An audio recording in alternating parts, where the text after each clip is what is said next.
Hello, I'm John Tibbetts, and today I'm talking with Frank Mccrae, who's in the new motion picture Cannery Row, which we've had a chance to look at here in Monterey, California. Frank, nice to talk with you. Some Kansas City fans maybe will recognize your name. You've played some football out there. Yes, I played with the Chicago Bears, and if there's any Kansas City Chiefs fans out there, all you got to do is turn the clock back when the Kansas City Chiefs beat us about 63 to 13 or something like that. Certainly a lot of sports figures have turned to motion pictures successfully. Do you find that the sports background maybe has been a drawback in some ways too? Yes, for some athletes it have, but you know, for me, I never publicized the fact that I was ever involved in professional football. Because I always thought that it limited, you know, a person in what he could do as far as screen work was concerned, and in the past that is held true. So to be non-associated with professional football has allowed me the opportunity to go out and establish myself as an actor rather than a football player who turned actor, because it was never like that in the first place. I was acting before I got involved with pro football. You know, I can't help but be curious, though, because I know Nick Nolte's played some football, and I guess I picture you guys back at the set tossing it around a few times. I don't know if that's sort of... No, I never.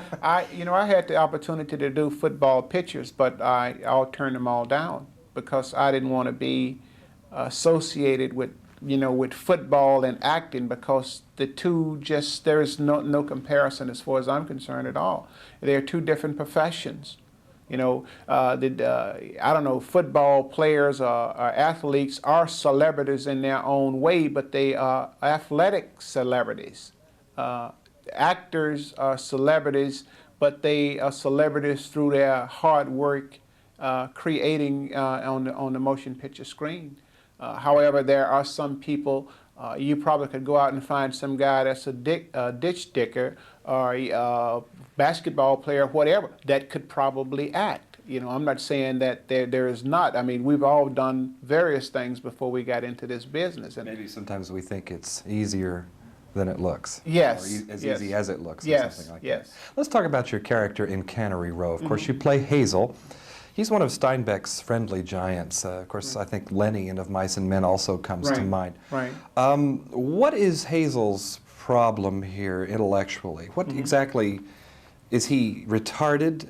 Is he just sort of naturally slow? No, you have to take into consideration that somewhere along the way he probably had a very severe accident that he just never learned. I mean, you can find situations where people today, if they have never been formally introduced to education, then they grow up not having the knowledge to be able to communicate with other people. And so therefore, you only mature to a certain age mentally. The person could be hard of hearing, but and he never matures mentally, because if you can't hear, then you never learn to speak. And I always saw Hazel through the eyes of a child, that he had the mind of a child, a small kid. And this is why his mannerisms were, you know, were that of a child. He was very innocent in the things that he did. He didn't know no other way of doing that. However, that type of character has been portrayed many times on the screen. Jack Nicholson did a marvelous job in Cuckoo's Nest with a character similar to Hazel.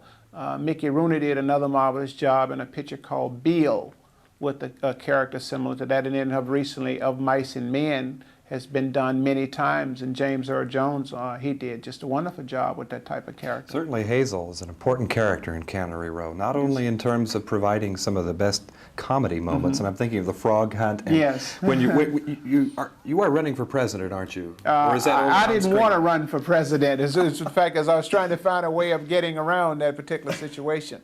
Anyway, you literally walk a trench into the beach while you're considering the matter. Yes. But I'm thinking especially of the moment near the end when you commit some physical violence, but for the best of reasons in your own mind. Right. Well, that was Hazel's way of solving a problem that he couldn't get any help from anybody else on how to solve that situation, because he was very concerned about Doc, hitching up with Susie, and this was the way to really get them together. Now he thought and thought, and he couldn't figure out a way to get him sick.